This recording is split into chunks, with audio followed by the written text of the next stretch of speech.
Merhabalar, ben Merve. Haziran ayı favorileri videomla karşınızdayım. Umarım keyifle izlersiniz. Favorilerime yeni keşfettiğim Alterra'nın koltuk altı rolonuyla başlıyorum. Bilmiyorum bu benim kaçıncı kullandığım koltuk altı rolonu, biliyorsunuz çok fazla denediğim koltuk altı rolonu aldı ama bunu özellikle bu ay favorilerime eklemek istedim. Çünkü içerisinde alüminyum, tuz ve parfüm içermeyen bir rolon bu. Eğer bu tarz şeylere önem veriyorsanız Alterra'nın bu rolonunu sevebilirsiniz. Gün içerisinde belki 1-2 kere tekrarlamanız gerekebilir. Çünkü dediğim gibi alüminyum ve parfüm içermediği için zaten kokusuz bir rolon.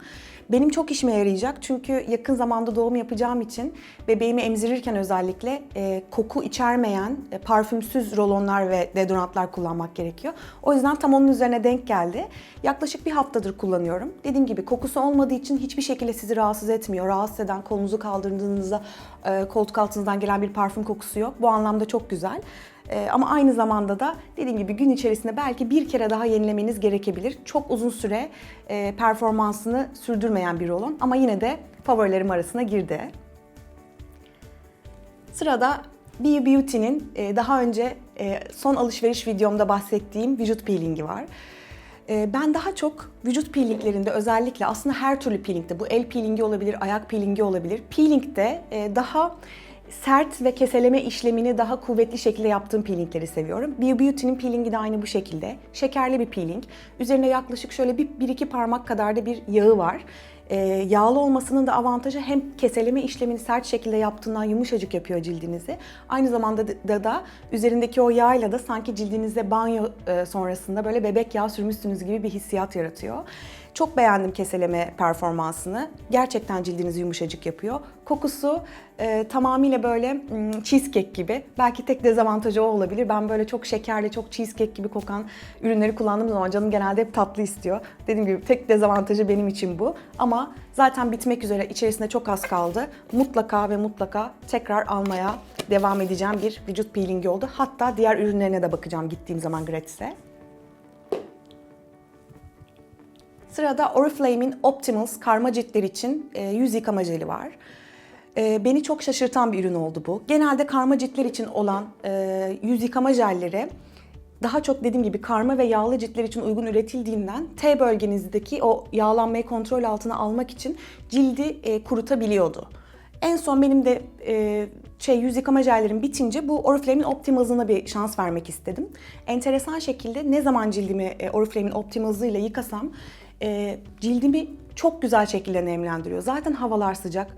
İtiraf etmem gerekirse çok fazla cildime krem, gözaltı kremi uygulamak istemiyorum gün içerisinde. Çünkü çok fazla terliyorum. Optimals'ı kullandığımdan beri de hiç ekstra krem sürmeme gerek kalmadı. Evdeyken en azından. Dışarı çıkarken mutlaka nemlendiricimi sürüyorum ama evde oturduğum günlerde bununla yıkıyorum sabah cildimi ve yumuşacık, hiç gerginlik hissetmiyorum. Ekstra krem sürmeme gerek kalmıyor. O yüzden karma bir cilt için olan bu yıkama jelinin bu denli nemlendirmesi beni çok şaşırttı. Performansından çok memnun kaldım ve o yüzden de favorilerime ekledim. Şimdi şunları şöyle alayım. Bobbi Brown'un göz farı bazıyla devam ediyorum. Aslında ben göz farı bazını kendim evde de kendi malzemelerimle yapıyorum ama Bobbi Brown'un bu ürünü birçok bloglarda ve vloglarda çok fazla methedildiği için denemek istediğim bir üründü zaten. Bendeki rengi light. Farklı renk alternatifleri var. En açık tonu bendeki. Siz kendi cilt tonunuza göre uygun rengini de alabilirsiniz. Bugüne kadar birçok farklı göz farı bazı kullanmışlığım oldu ama genelde kullandıklarım hep daha krem formlu olanlardı. Krem formlu olanlara göre Bobbi Brown'un bu gözaltı kapatıcısı concealer kıvamındaki göz farı bazını çok sevdim. Gerçekten sabah uygulayıp üzerine farınızı sürdüğünüz zaman cildinizdeki makyaj aksa bile gözünüzdeki makyaj aynı şekilde kalıyor. Çok beğendim. Biraz sadece çok çabuk bitirdim galiba. Aslında bu kadar da çok fazla kullanmaya gerek yok. Azıcık alıp parmağınızın, elinizin ısısıyla göz kapağınıza dağıttığınızda yeterli oluyor. Ben biraz fazla kullanmışım. O yüzden çok çabuk bitirdim. Ama mutlaka ikincisini de satın alacağım. Dediğim gibi siz de kendi cilt tonunuza göre rengine mutlaka bir bakın. Hatta Bobbi Brown'la yolunuz düşerse elinizde bile deneyebilirsiniz o kalıcılığını ölçmek için. Oldukça performansını beğendiğim güzel bir far bazı olduğunu düşünüyorum. Rimmel London Sun Shimmer üçü bir arada bronzerla devam ediyorum. Aslında çok fazla bronzer insanı değilim ben. Yani düşündüğüm zaman yaz aylarında makyajımda ne kullanıyorum diye düşündüğümde çok da fazla bronzerim yok. Zaten bir Rimmel London'ın şu anki sahip olduğum bronzerı, bir de Benefit'in Hula'sını çok severek kullanıyordum.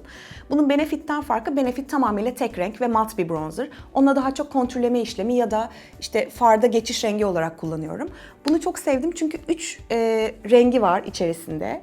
Hepsi böyle kendinden ışıltılı. Bazen bunları far olarak bile kullandığım oluyor. Özellikle şuradaki açık tonu mesela aydınlatıcı olarak bile kullanıyorum. Ama allık olarak kullanmak istediğimde daha bronzerdan ziyade allık olarak kullanıyorum bunu. Üçünü bir arada karıştırıp yanaklarıma sürdüğüm zaman böyle sanki tatlı, bronzlaşmışım gibi bir ten rengi bırakıyor. Fiyatı da uygun. Fiyat performans olarak çok sevdim. Eğer siz de böyle ışıltılı ve yüzünüze canlılık katan bir bronzer arayışı içerisindeyseniz Rimmel London'ın bu bronzerını bir denemenizi tavsiye ederim.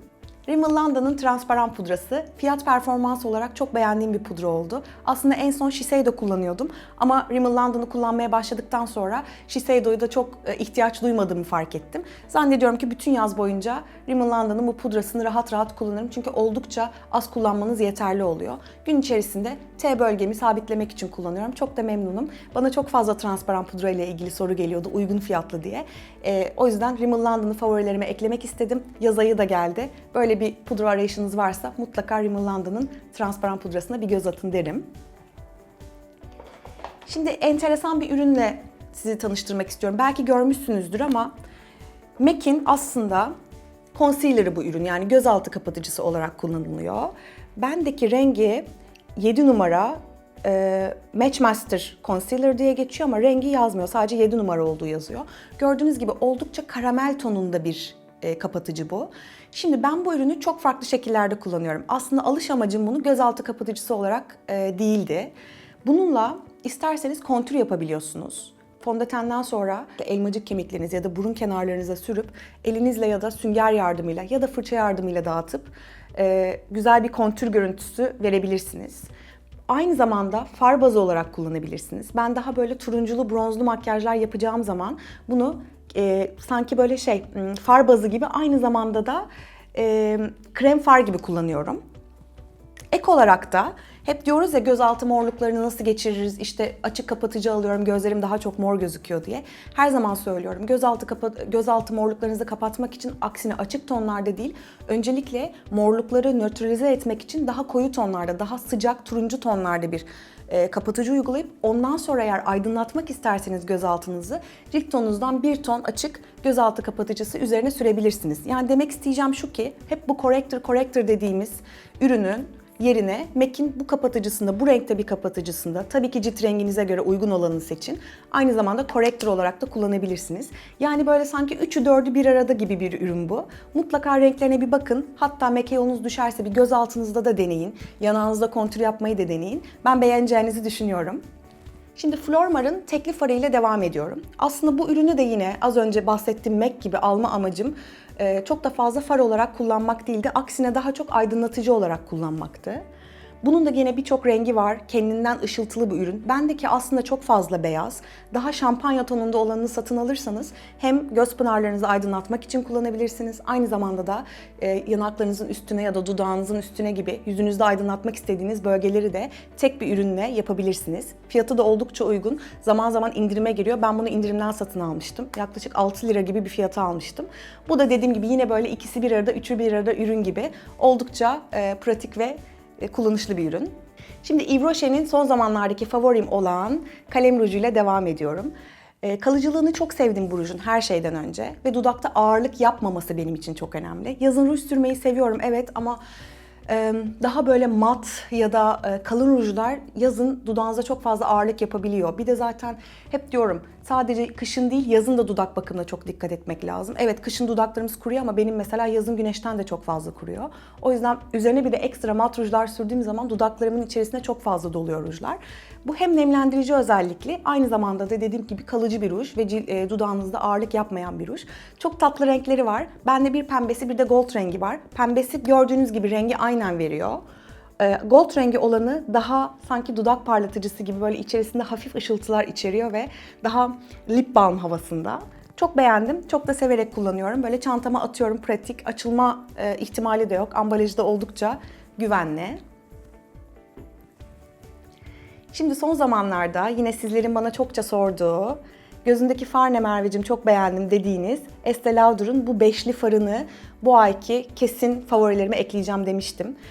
Her şeyden önce renkleri tam bana hitap ediyor ama kalıcılığını çok sevdim ben. Evet, Bobbi Brown'un biraz önce bahsettiğim göz farı bazıyla beraber kullanıyorum ama tek başına da kullandığım oldu ve pigmentasyonu, farın yumuşaklığı, gün boyunca kalıcılığı, tozutmaması, hep tozutuyor diyoruz ya, tozutmaması.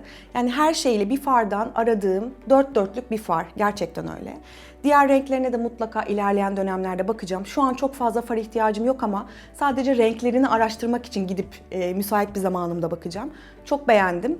Eğer böyle sizin de işte hani tatile giderken böyle bir paletim olsun, her yere bunu kullanayım, hem gündüz hem gece kullanayım, kaliteli de bir far olsun diyorsanız Estée Lauder'ın bu serisine bakmanızı tavsiye ederim. Isana markasının erik çekirdeği yağı ve argan yağlı şampuanı ve saç kremi. Çok kuru, yıpranmış, işlem görmüş saçlar için oldukça uygun bir seri olduğunu düşünüyorum. Öncelikle saçları çok güzel arındırıyor. Bu güzel bir şey. Nemlendiriyor. Zaten en büyük vaadi de o. Çok kuru ve yıpranmış saçların daha neme ihtiyacı olduğu için. Fakat her şeyden önce mesela şu an gece saçlarımı onunla yıkadım ve sabah onunla şekil verdim.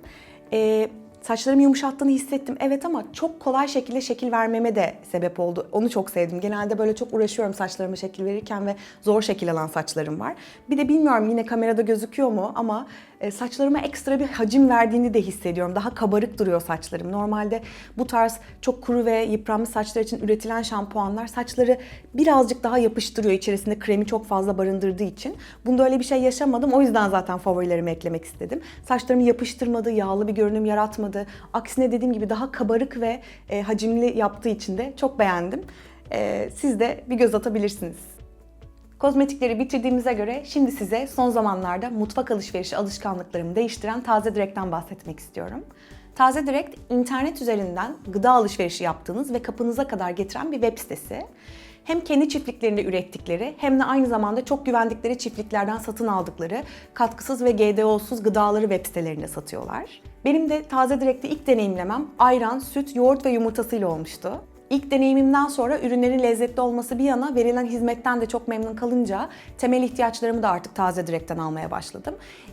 Daha önce hiç internet üzerinden açıkçası et satın almamıştım. Temel ihtiyaçlarım arasında haliyle et de olunca ilk başta bir tabii ki endişe duydum acaba nasıl gelecek et diye. Ama öğrendim ki soğuk zincir sistemiyle eti getiriyorlarmış. Zaten çok özel ambalajlarda geliyor et. O yüzden gönül rahatlığıyla tüm temel ihtiyaçlarınıza et de dahil olmak üzere satın alabilirsiniz. Bu arada meyveleri de çok güzel. Özellikle çileğini tavsiye ederim. Bugüne kadar yediğim en tatlı ve en lezzetli çileği Taze Direkt'ten satın aldım. Eğer Taze Direkt'te bu linke tıklayarak üye olursanız 50 TL değerinde ilk alışverişlerinize kullanabileceğiniz taze para kazanabilirsiniz. Videomu beğendiyseniz lütfen beğenmeyi ve sosyal medya üzerinden arkadaşlarınızla paylaşmayı unutmayın. Kanalıma yeni geldiyseniz makyaj, alışveriş ve stil videoları için lütfen abone olun. Bu arada size yeni bir haberim var. Bu kanal konseptimin dışındaki videolarımı yayınlayacağım. Yeni bir kanal açtım. Bundan böyle orada vloglar ve dediğim gibi kanalımın konseptinin dışındaki yeni videoları da oradan yayınlıyor olacağım. Eğer kanalıma da şu linke tıklayarak abone olursanız çok mutlu olurum. İzlediğiniz için çok teşekkür ederim. Yeni videolarda görüşmek üzere. Hoşça kalın.